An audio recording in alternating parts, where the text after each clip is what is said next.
Hello everyone, आप सभी का द पीएचसी प्रिपरेशन पे स्वागत है। आज हम 28 मार्च 2026 से बनने वाले सभी करंट अफेयर को कवर करेंगे। उससे पहले हम लास्ट क्लास का रिवीजन कर लेते हैं। लास्ट क्लास में हमने पढ़ा था समान नागरिक संहिता लागू करने वाला भारत का दूसरा राज्य कौन बना है? गुजरात। दिल्ली में आयोजित पहला इंटरनेशनल फिल्म फेस्टिवल दिल्ली 2026 में किसको लाइफ टाइम अचीवमेंट अवार्ड प्रदान किया गया है? धर्मेंद्र देवर, शर्मिला टैगोर और नंदमुरी बालाकृष्णन को। अमेरिका फर्म मॉर्निंग कंसल्ट के अनुसार 68% अप्रूवल रेटिंग के साथ विश्व में सबसे लोकप्रिय नेता कौन बने हैं? नरेंद्र मोदी। किस बांग्ला भाषा के लेखक को उनकी कृति हर पार्वती कथा के लिए 35वां सरस्वती सम्मान 2025 प्रदान किया गया है? तो राम कुमार मुखोपाध्याय को। US world university ranking by subject 2026 के अनुसार भारत पूरे विश्व में कौन से स्थान पे है? 4th पे। फर्स्ट पे अमेरिका है, इंग्लैंड है सेकंड पे और थर्ड पे चाइना है। दुनिया के सबसे बड़े single piece 3D printed booster engine ignite का सफल परीक्षण किसके द्वारा किया गया है? अग्निकुल कॉस्मोस के द्वारा। झारखंड के विधायक कल्पना मुर्मू सोरेन को महिला सशक्तिकरण के लिए कौन सा अवार्ड प्रदान किया गया है? तो women empowerment trade wager award. हाल ही में संसद से पास हुआ ट्रांसजेंडर पर्सन अमेंडमेंट बिल 2026 में किसे बाहर करने और या हटाने का प्रस्ताव दिया गया है? तो सेल्फ परसिव्ड पर्सन आइडेंटिटी को जो है हटाया गया है। तो ये थे लास्ट क्लास के डिवीजन। अब शुरू करते हैं आज की क्लास को। पहला क्वेश्चन है, किस देश में G7 विदेश मंत्रियों की बैठक में शामिल होने के लिए विदेश मंत्री जयशंकर पहुंचे हैं? तो ये जो है G7 का विदेश मंत्रियों की जो बैठक है वो फ्रांस में हो रहा है। ठीक है, तो इसमें भाग लेने के लिए हमारे देश के विदेश मंत्री एस जयशंकर पहुंचे हैं। और भारत ऐसे G7 समूह का हिस्सा तो है, सदस्य नहीं है, लेकिन भारत के महत्व को देखते हुए फ्रांस ने भारतीय विदेश मंत्रियों की बैठक में भाग लेने के लिए भारत को आमंत्रित किया है। भारत के अलावा इसमें सऊदी अरब, दक्षिण कोरिया, ब्राजील और केन्या के विदेश मंत्री को भी आमंत्रित किया गया है। जो G7 है ये बेसिकली जो है ये जो है 7 देशों का समूह है, जिसके अंदर United state, Canada, UK, France, Italy, Germany और जापान आते हैं। ठीक है, तो नॉर्थ अमेरिका से 2 कंट्री आते हैं, यूएस और कनाडा। इसके अलावा जो यूरोप से जो है 4 आते हैं, वो है यूके, फ्रांस, इटली और जर्मनी। और एशिया से सिर्फ 1 आता है, वो है जापान। ठीक है, और ये जो समूह है जो बेसिकली वैश्विक आर्थिक शासन, अंतर्राष्ट्रीय सुरक्षा और ऊर्जा नीति जैसे महत्वपूर्ण मुद्दे पर चर्चा करने के लिए एक मंच के रूप में कार्य करता है। इसकी जो स्थापना की बात करें, इसकी स्थापना 1975 में हुई थी। उस समय सिर्फ G6 थे, मतलब 6 देश थे। फिर 1976 में जो है कनाडा के जुड़ने के बाद ये G7 बना था। और ये जो बैठक हो रही है, मंत्रियों की बैठक, ये फ्रांस के अवाया डेस वॉक्स डी किरने शहर में आयोजित किया जा रहा है।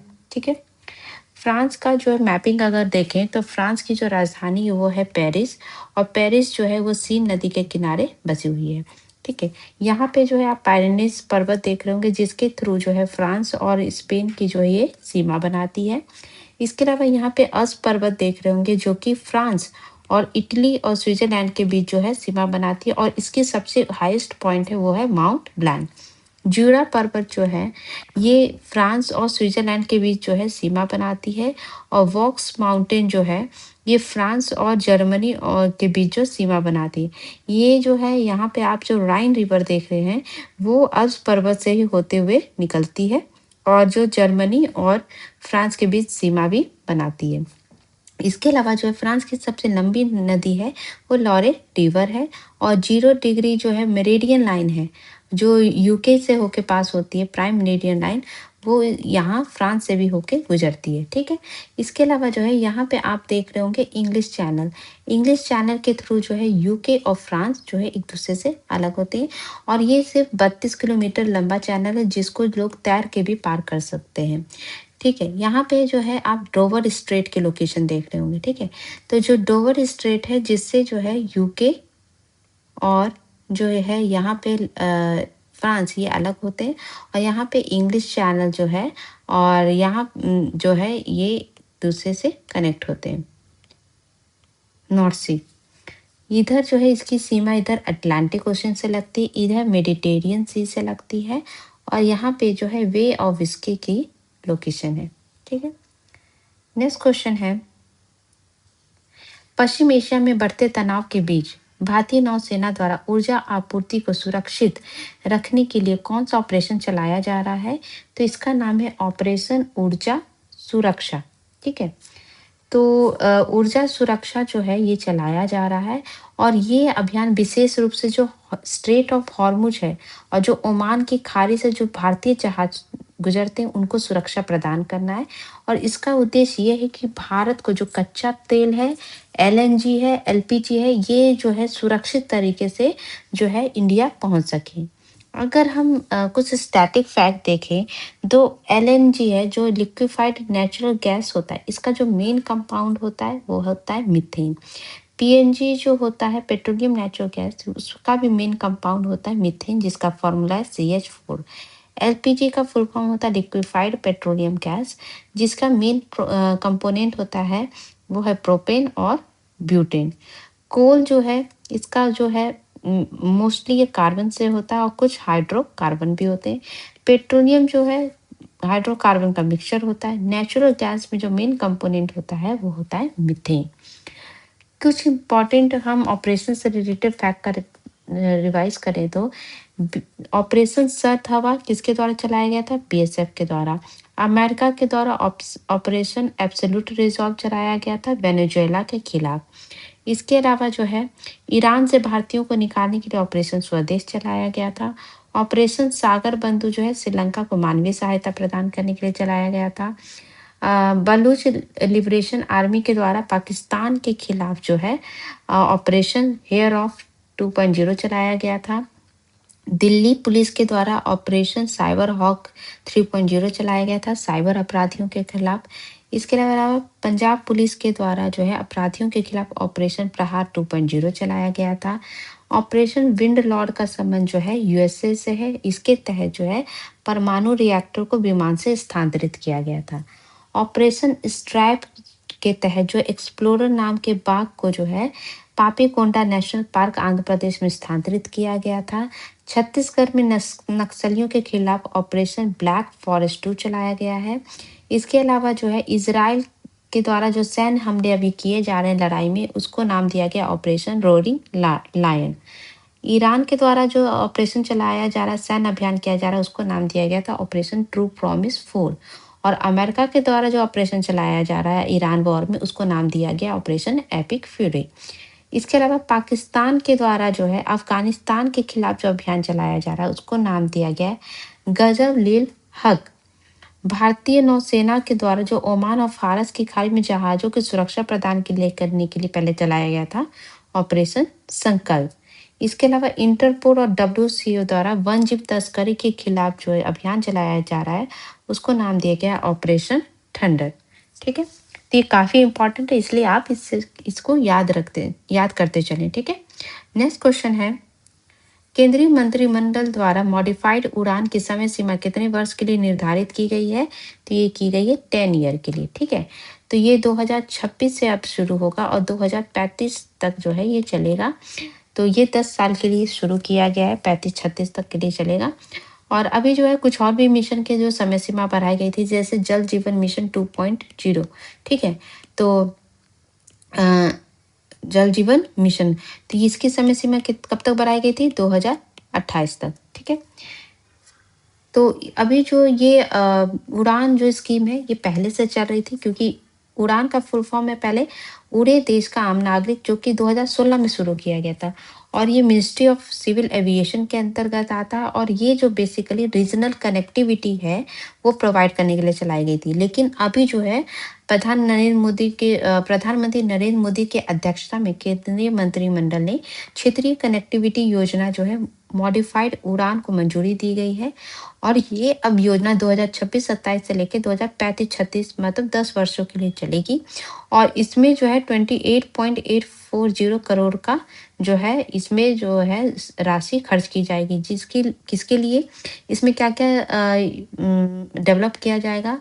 100 हवाई अड्डों का विकास होगा, 200 आधुनिक हेलीपैड बनेंगे और व्यवहार्यता अंतर वित्त पोषण होगा। संचालन रख रखाव का काम जो है इसके अंदर डेवलप किया जाएगा और स्वदेशी विमानों को बढ़ावा दिया जाएगा।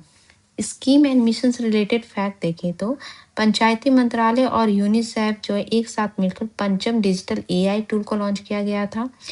वार्षिक जागरूक अभियान सक्षम 2026 जो है ministry of petroleum and gas के द्वारा शुरू किया गया था। अमित शाह के द्वारा जो है भारत टैक्सी की शुरुआत की गई थी। शिवराज सिंह पाटिल के द्वारा भारत विस्तार पहल को शुरू किया गया था। और केंद्रीय मंत्री जितेंद्र सिंह द्वारा भारत के पहले AI multi modal large language model को डेवलप किया गया था जिसका नाम था भारत जैन। इसके अलावा national highway authority of India के द्वारा बीक कॉरिडोर नाम की अनूठी पहल की शुरुआत की गई थी। केंद्रीय मंत्री अमित शाह द्वारा असम के नाथनपुर गांव से वाइब्रेंट विलेज प्रोग्राम के दूसरे चरण की शुरुआत की गई थी। केंद्रीय स्वास्थ्य मंत्री जेपी नड्डा के द्वारा जो है टेटनस और एडल्ट डिप्थीरिया के लिए स्वदेशी वैक्सीन को जो है लॉन्च किया गया था। केंद्र सरकार के द्वारा पहली आतंकवाद रोधी जो है लॉन्च की गई थी जिसका नाम था प्रहार। एनसीईआरटी और शिक्षा मंत्रालय के द्वारा ई जादुई पिटारा जो है चालू किया गया था जो कि 3 से 8 वर्ष के बच्चों के लिए शुरू किया गया है। ठीक है, नेक्स्ट क्वेश्चन है गणित का नोबेल कहा जाने वाला एबल प्राइज 2026 पाने वाले पहले जर्मन गणितज्ञ कौन बने हैं? तो ये बने गर्ड फॉल्टिंग्स। ठीक है, तो ये जर्मन के पहले गणितज्ञ हैं और इन्हें ये प्रतिष्ठित सम्मान अर्थमेटिक ज्योमेट्री के क्षेत्र में उनके अभूतपूर्व योगदान के लिए दिया गया है और इसे गणित का नोबेल पुरस्कार कहा जाता है। और ये जो अवार्ड है ये Norwegian academy of science and later के द्वारा दिया जाता है जिसके तहत 7.5 मिलियन नॉर्वेजियन कोनर मतलब अगर भारतीय मुद्रा में देखें तो 6.5 करोड़ की राशि प्रदान की जाती है। अवार्ड से रिलेटेड फैक्ट देखें तो पर्यावरण का नोबेल पुरस्कार होता है टाइलर अवार्ड। तो ये 2026 में ये टाइलर अवार्ड पाने वाली सबसे कम उम्र की महिला बनी थी डॉक्टर टॉबी कियर्स। भू विज्ञान का नोबेल कहा जाता है क्रैफ्ट फूड प्राइज 2026 जिसे दिया गया था भारतीय मूल के जलवायु विज्ञानी वीरभद्रन रामानाथन को। इसके अलावा जो है भारत की ही रोबल नागी एक टीचर है जिनको ग्लोबल टीचर प्राइज 2026 प्रदान किया गया था। इसके अलावा जो है प्रसिद्ध इतिहासकार हैं जिनका नाम है विलियम ड्रैम्पल। इनको उनकी किताब golden road how ancient Indian transform the world के लिए मार्क लिंगटन हिस्ट्री प्राइज 2026 प्रदान किया गया है। जल के क्षेत्र का नोबेल कहा जाता है स्टॉकहोम वाटर प्राइज 2026 जिसे प्रदान किया गया था कावे मदानी को जिनका संबंध ईरान से है। नेक्स्ट क्वेश्चन है पश्चिम एशिया संकट के बीच भारत सरकार के द्वारा अर्थव्यवस्था और आपूर्ति श्रृंखला की पूर्ति के लिए कितने अधिकार प्राप्त समूह जिसको हम कह रहे हैं एम्पावर्ड ग्रुप का गठन किया गया है जिसमें कितने का ग्रुप बनाया गया है? तो ये बनाया गया है 7 लोगों का। ठीक है, तो नरेंद्र मोदी ने जो वेस्ट एशिया में जो संघर्ष हो रहा है उसमें अर्थव्यवस्था और सप्लाई चेन जो है उसको निपटने के लिए उस पर प्रभाव ना पड़े तो इसलिए 7 अधिकार प्राप्त समूह 7 एम्पावर्ड ग्रुप के गठन की घोषणा की है। और ये जो है इसी तरीके से काम करेगी जैसे कोविड-19 के दौरान एक टीम इंडिया बनाया गया था तो उसी टाइप के संकट से निपटने के लिए जब कोविड के समय जैसा बनाया गया तो उसी तरीके से ये काम करेंगे। तो ये आप थोड़ा ध्यान से देखिएगा इसमें कौन कौन से ग्रुप हैं। सबसे फर्स्ट है रणनीतिक मुद्दे स्ट्रैटेजिक इशू के लिए इसमें रक्षा विदेश मामले और सार्वजनिक व्यवस्था शामिल है और इसके संयोजक हैं विदेश सचिव विक्रम मिस्त्री। इसके अलावा अर्थव्यवस्था वित्त और आपूर्ति श्रृंखला के लिए economy finance and supply chain के लिए ये समूह निर्यात आयात और वित्तीय चुनौतियों की निगरानी करेगा और इसके जो हेड बने हैं वो बने हैं आर्थिक मामलों के विभाग के जो सचिव है अनुराग ठाकुर। ठीक है, पेट्रोलियम एलएनजी एलपीजी और ऊर्जा के लिए जो है ये तेल और गैस आपूर्ति सुनिश्चित करेगा। इसके जो संयोजक बने हैं वो बने पेट्रोलियम सचिव नीरज मित्तल। उर्वरक और कृषि इनपुट के लिए जो फर्टिलाइजर और एग्रीकल्चर इनपुट है और जो खरीफ की सीजन आ रही है उसके लिए जो फर्टिलाइजर चाहिए उसकी उपलब्धता सुनिश्चित करना इसका लक्ष्य है और इसके जो संयोजक बने वो बने उर्वरक सचिव रजत कुमार मिश्रा। ठीक है, आवश्यक वस्तुओं की कीमतें और आपूर्ति प्राइस और एसेंशियल कमोडिटीज पर निगरानी रखने के लिए कि महंगाई पर नियंत्रण रख सके जरूरी सामान जो है लोगों तक उपलब्ध कर हो सके इसके लिए उपभोक्ता मामलों के जो सचिव है निधि खरे इनको संयोजक बनाया गया है। परिवहन और लॉजिस्टिक्स से रिलेटेड चीज़ों के लिए, जैसे बंदरगाह, शिपिंग और विमानन गलियारे, इसमें जो भी बाधाएँ आ रही हैं, उसको दूर करने के लिए जो संयोजक बने हैं, वो बने बंदरगाह जहाजरानी जलमार्ग सचिव Vijay Kumar.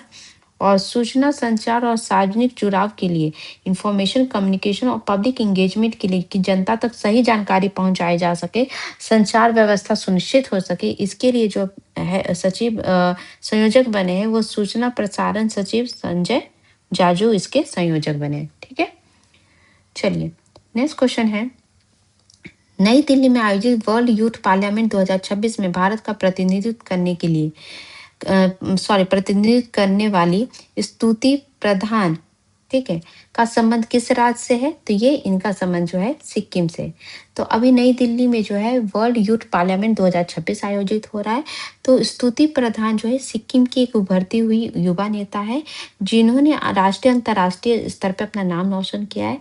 First of all तो अभी इनको वर्ल्ड यूथ पार्लियामेंट के लिए जो है इनको भारत का प्रतिनिधित्व करेंगे। और ये वर्ल्ड यूथ पार्लियामेंट जो है एक मंच है, अंतर्राष्ट्रीय मंच है, जहाँ पे विभिन्न देशों के युवा प्रतिनिधि वैश्विक मुद्दों पर चर्चा करते हैं। इसके अलावा जो है ये इससे पहले विकसित भारत युवा संसद 2025 जो हुआ था, उसमें राज्य स्तरीय विजेता भी रही हैं। और ये सिक्किम के पैंगोंग के रंगपो जिले की रहने वाली। इसके अलावा गणतंत्र दिवस जो परेड था 2026 के अवसर पे सिक्किम के लोक भवन में विशेष अतिथि के रूप में भी ये आमंत्रित की गई थी। सिक्किम से रिलेटेड फैक्ट देखें तो सिक्किम राज्य के पुलिस बल को प्रेसिडेंशियल कलर अवार्ड से सम्मानित किया गया था। सिक्किम के आपदा प्रबंधन प्राधिकरण को संस्थागत श्रेणी में सुभाष चंद्र बोस आपदा प्रबंधन पुरस्कार 2026 प्रदान किया गया था। और पूर्वी सिक्किम में बर्फबारी में फंसे यात्रियों को निकालने के लिए सेना के द्वारा जो है ऑपरेशन हिम राहत चलाया गया था। ठीक है, नेक्स्ट क्वेश्चन है, किस राज्य द्वारा निवेश मित्र 3.0 पोर्टल का शुभारंभ किया गया है? तो ये शुभारंभ किया गया है उत्तर प्रदेश के द्वारा। ठीक है, और ये जो है बेसिकली ये portal ease of doing business को बढ़ावा देने और राज्य की अर्थव्यवस्था को $1 ट्रिलियन तक ले जाने के लक्ष्य के साथ लॉन्च किया गया है। उत्तर प्रदेश से फैक्ट देखें तो उत्तर प्रदेश के राज्यपाल के आधिकारिक आवास, जिसको पहले राजभवन कहा जाता था, उसका नाम परिवर्तित करके जनभवन किया गया था। और यूपी की पटना बर्ड सेंचुरी और इसके अलावा गुजरात की छारी ढन वेटलैंड को रामसर साइट डिक्लेयर किया गया था। और उसके साथ ही इंडिया में रामसर साइट की संख्या हो गई थी 98। और बीआरओ के द्वारा जो है मेरठ में भारत के पहले मानव रहित विमान और ड्रोन रनवे का निर्माण कराया जाएगा। भारत का पहला नेशनल काव कल्चर म्यूजियम मथुरा में खोला जाएगा। उत्तर प्रदेश के राज्यपाल के द्वारा आर्टिकल 162 के तहत आपराधिक मामलों में सामाजिक सेवा की सजा को भी जोड़ा गया है। प्रधानमंत्री नरेंद्र मोदी के द्वारा उत्तर भारत के पहले चिप संयंत्र की नींव ग्रेटर नोएडा में रखी गई है। और प्रधानमंत्री नरेंद्र मोदी जी के द्वारा मेरठ में देश के पहले रीजनल रैपिड ट्रांजिट सिस्टम, जिसको नमो भारत है कहते हैं, उसकी शुरुआत की गई थी। इसके अलावा जो है उत्तर प्रदेश के वाराणसी के द्वारा जो है वाराणसी नगर निगम के द्वारा 2 लाख से अधिक पौधे लगाकर गिनीज वर्ल्ड बुक रिकॉर्ड बनाया गया था। जो जियोलॉजिकल सर्वे ऑफ इंडिया के द्वारा जो है उत्तर प्रदेश के कालिंजर किले की पहाड़ियों को राष्ट्रीय भू विरासत स्थल घोषित किया गया था। और ये उत्तर प्रदेश का पहला नेशनल जियो हेरिटेज साइट भी डिक्लेयर हुआ है था। ठीक है, नेक्स्ट क्वेश्चन है, वर्ल्ड थिएटर डे कब मनाया जाता है? तो ये मनाया जाता है 27 मार्च को। ठीक है, तो ये बेसिकली 27 मार्च को बनाया जाता है। और इस बार की जो थीम है वो है theatre and the culture of peace. और ये जो है ये थीम जो है रंगमंच की उस शक्ति को रेखांकित करता है जो विभिन्न संस्कृतियों के बीच संवाद, आपसी समझ और शांति को बढ़ावा देने में सहायक होती हैं। ठीक है, तो थीम है थिएटर और शांति की संस्कृति। मार्च से रिलेटेड इंपॉर्टेंट डे देखें तो 1 मार्च को जो है जीरो डिस्क्रिमिनेशन डे मनाया जाता है, जिसकी थीम है पीपल फर्स्ट। 3 मार्च को जो है वर्ल्ड वाइल्ड लाइफ डे मनाया जाता है। 8 मार्च को अंतर्राष्ट्रीय महिला दिवस मनाया जाता है, जिसकी थीम है give to gain. World consumer right day 15 मार्च को मनाया जाता है। नेशनल वैक्सीनेशन डे जो है 16 मार्च को मनाया जाता है। वर्ल्ड रिसाइकलिंग डे जो है वो 18 मार्च को मनाया जाता है, जिसकी थीम है don't think waste, think opportunity. 20 मार्च को जो है इंटरनेशनल डे ऑफ हैप्पीनेस मनाया जाता है, जिसकी थीम है सोशल मीडिया एंड हैप्पीनेस। और इसके अलावा वर्ल्ड स्पैरो डे भी मनाया जाता है, जिसकी थीम है I love sparrow. World down syndrome day 21 मार्च को मनाया जाता है, जिसकी थीम है together against loneliness. World water day जो है 22 मार्च को मनाया जाता है, इस बार की थीम थी वाटर एंड जेंडर। और इसके अलावा जो है 22 मार्च को बिहार दिवस भी मनाया जाता है। शहीद दिवस जो है 23 मार्च को मनाया जाता है, जो कि भगत सिंह, सुखदेव और राजगुरु की याद में उनको इस दिन फांसी की सजा दी गई थी, इसलिए ये मनाया जाता है। वर्ल्ड टीवी डे 24 मार्च को मनाया जाता है, जिसकी थीम थी yes we can and TV. ठीक है। कल मैंने आपसे पूछा था कि किस देश में स्थित ब्रह्मबान मंदिर के जीर्णोद्धार के लिए भारत के आर्कियोलॉजिकल सर्वे ऑफ इंडिया के साथ साझेदारी की गई है, तो ये है इंडोनेशिया में ये मंदिर। ठीक है। आज का क्वेश्चन है कि किसके द्वारा लिखी गई किताब करुणा द पावर ऑफ कंपैशन का विमोचन सीजीआई जस्टिस सूर्यकांत और किरण बेदी द्वारा किया गया है। तो आपके ऑप्शन है ममता कालिया, नवतेज शर्मा, कैलाश चतुर्थी या अरुंधति रॉय। इसका आंसर आप मुझे कमेंट बॉक्स में दे सकते हैं, और इसकी जो पीडीएफ है आपको टेलीग्राम चैनल पे मिल जाएगी। तो ये थे आज के important current affair. I hope आपको क्लास अच्छी लगी हो, तो प्लीज़ चैनल को लाइक शेयर सब्सक्राइब जरूर करिएगा। Thank you so much.